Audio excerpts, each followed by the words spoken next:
పుష్కర కాలంగా హీరోగా టాలీవుడ్లో కొనసాగుతున్న సిద్ధు జొన్నలగడ్డకు సరైన గుర్తింపు గుంటూరు టాకీస్ మూవీతో లభించింది.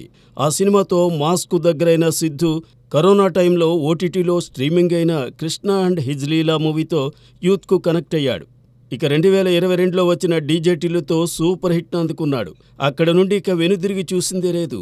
దాని సీక్వెల్గా వచ్చిన టిల్లు స్క్వేర్ సైతం ఈ ఏడాది మార్చి 29న విడుదలై చక్కని విజయాన్ని అందుకుంది. ఈ రెండు సినిమాలను నిర్మించిన సితారా ఎంటర్టైన్మెంట్స్లోనే సిద్ధు ఇప్పుడు టిల్లు క్యూబ్ మూవీ చేయబోతున్నాడు.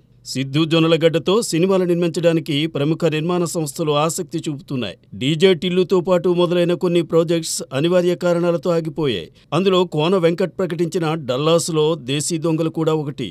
విశేషమేమంటే ఇప్పుడు కోన వెంకట్ సోదరి నీరజ దర్శకత్వం వహిస్తున్న తెలుసు కదా మూవీలో సిద్ధు హీరోగా నటిస్తున్నాడు.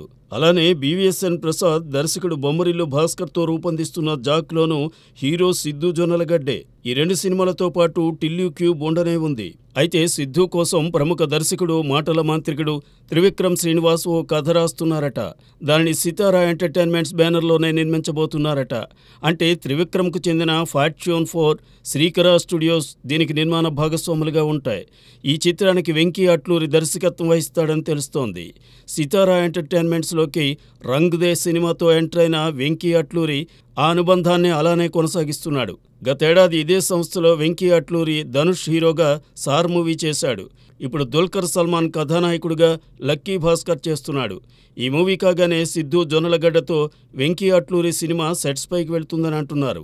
మొత్తానికి సిద్ధు జొన్నలగడ్డ కెరీర్లోనే ఇది క్రేజియస్ట్ ప్రాజెక్ట్ కాబోతోంది.